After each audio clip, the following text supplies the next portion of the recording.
Hey everyone, welcome back to Sinner, Sacrifice for Redemption. Last time I beat the final boss, again.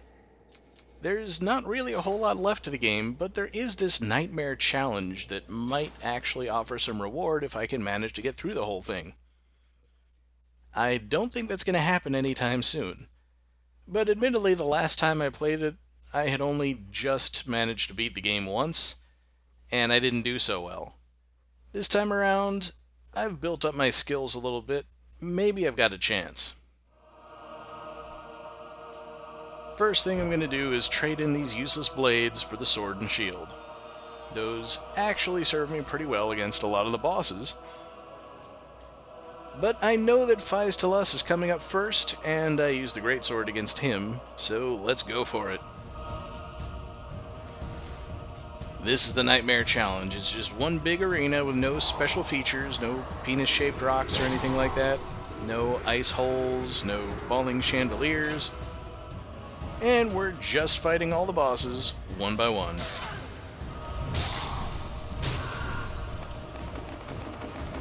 The nice part is you don't need to have any sacrifices active to come here. You can just fight your way through all the bosses with your full slate of abilities. Although you gotta watch out. A lot of the bosses won't do their desperation moves. Like here, there's no big pillar in the center for Phystelus to stand on, so he's got nowhere to spread his poison around. And my run button is having a lot of issues, but I am managing to get those running attacks off more often than not. That's the big thing here. Do a whole bunch of damage to him as early as I can. I'm doing a lot better than I ever have before, but yes, that was an attack from Rhodes just going by in the background. He doesn't necessarily wait until the previous boss is dead to show up. If this were really a one-at-a-time challenge, then it would be a lot more manageable. But no, I'm not going to have a lot of luck fighting Phystelus with Rhodes also hurling his energy waves at me. And I just walked right into that one. I had almost recovered enough to fight back.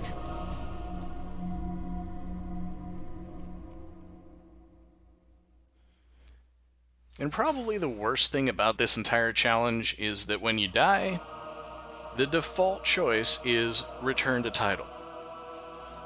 It's like they knew you were going to be so frustrated when you died you weren't going to want to do the challenge again, and they make you go out of your way to select, yes, I want to have another try. So let's try not running right into the eyeballs this time.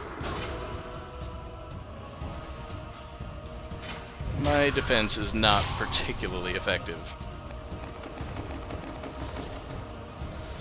Now you can come to this challenge at any time during the main game, so I suspect you could do something like make certain challenges, build up your hit point meter a bit, and then try again. But I'm having a little bit of trouble finding the healing.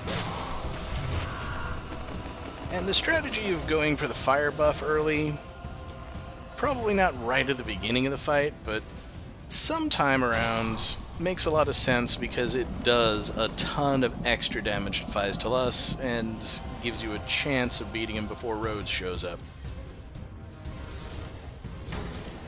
Yeah, switching to sword and shield is not as useful if I can't actually get my defense up in time. There's one nice thing about having two bosses here. There is friendly fire. So Rhodes' attack will do a little bit of damage to Phystelus, not really enough to make much difference. Especially if I just fall off the edge there. But hopefully I can just finish him off quickly, get myself down to just having to fight one boss. And this is a situation I've been in before.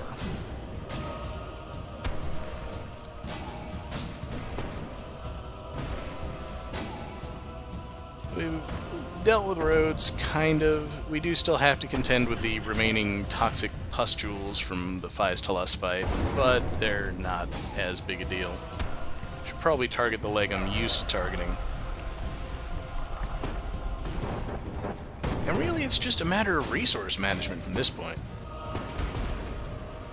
Rhodes does go into his first desperation mode. He only does this falling down and summoning guys thing once, but really once is all he needs. Because his minions here, you might have seen it just there, they're not all armed with swords and shields like they were in the previous fight. Now they've got spears and shields and arrows. Yeah, they're able to attack us from a distance now instead of all having to gather around him. But once we defeat Rhodes, all of the minions disappear and Chanel is up next. This is not an easy fight. We don't have the tentacles to provide cover or interference in any way. Otherwise, the fight hasn't really changed a whole lot.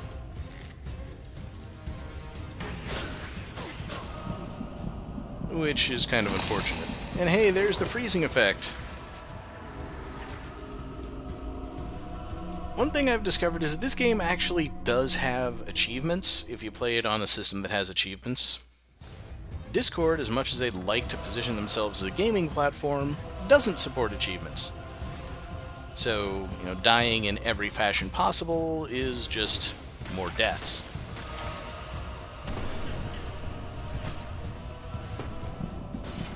I'm really not good at dealing with all those waves of energy that he shoots out. I'd say aside from that, I can deal with most of the other stuff that Phystalos throws. Maybe not the eyeballs. And I'm trying to target. Not able to target.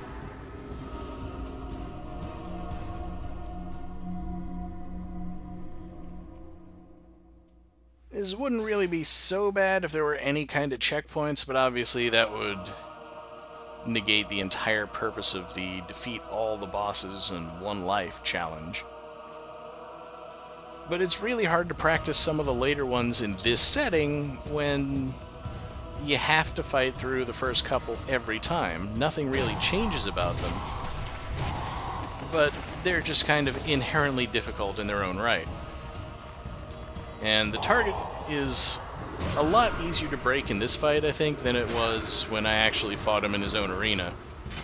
And usually you could reconnect with him from halfway across the battlefield, whereas here he'll pop up right next to me and it won't target him.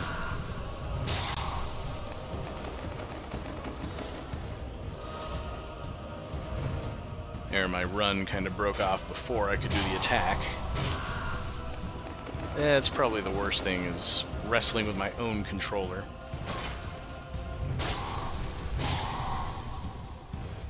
The big problem with this mode is that a lot of these bosses are best fought defensively. But here you've got to be aggressive because you really want to defeat each one before the next one shows up. And I'm really not sure about the timing on some of these. It seems like Rhodes will show up after a certain amount of time, whether you've killed Phystalos or not.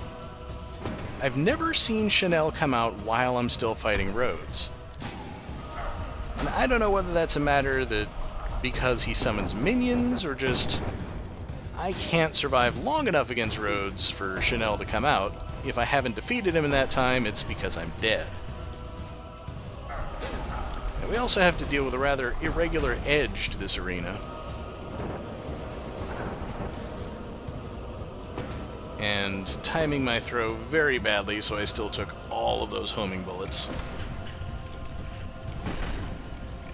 And there's me finally noticing that the enemies have arrows. Worst timed heal.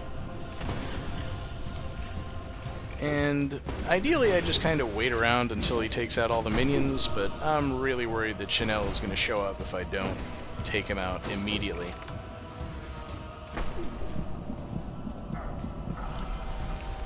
The good news is I don't think Chanel is going to show up.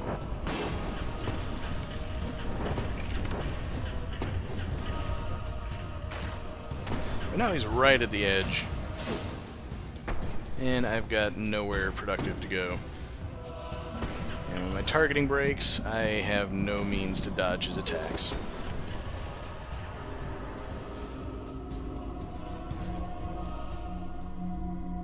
Fairly close that time.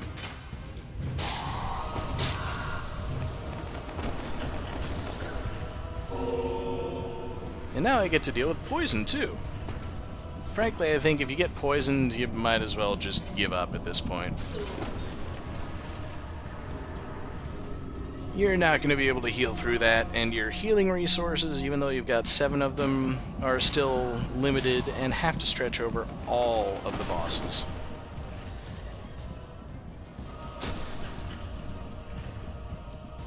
Here, I've got way too much damage left to do. And they just piled on me.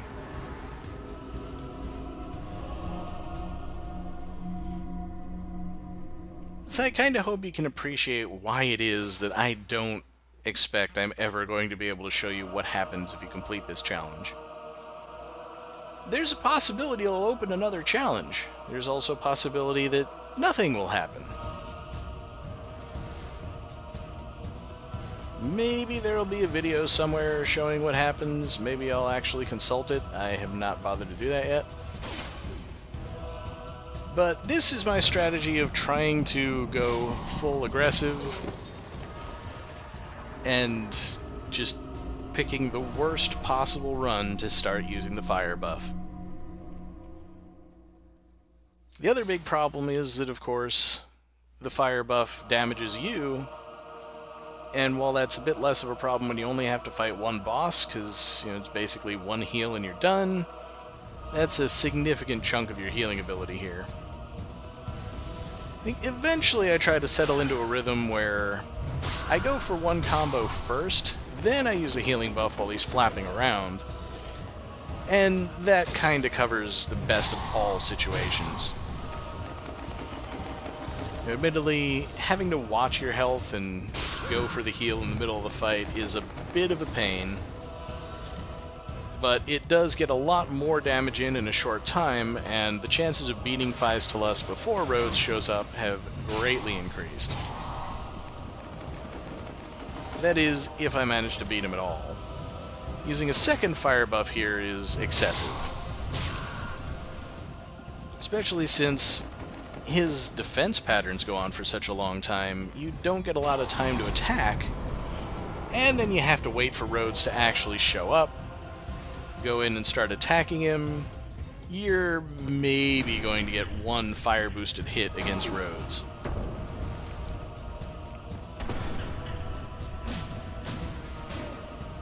Yeah, my buff has already worn off. I've not done a whole lot of damage. And that's all in the first phase, when it's not too difficult to dodge his attacks, I say as I take a scythe to the face.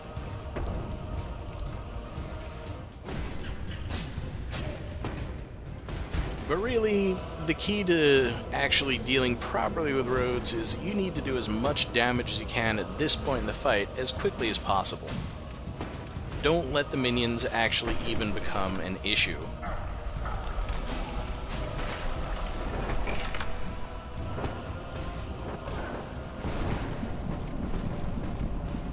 We'll get to that point someday, but for now, I'm just giving up. That's as much effort as I'm really willing to put forth on this challenge until I've gotten a lot better at the game. So, that was the Nightmare Challenge. I'm sure some people really eat it up. I'm not going to be getting anywhere. However, there is another depth to this game that I'll be showing you next time.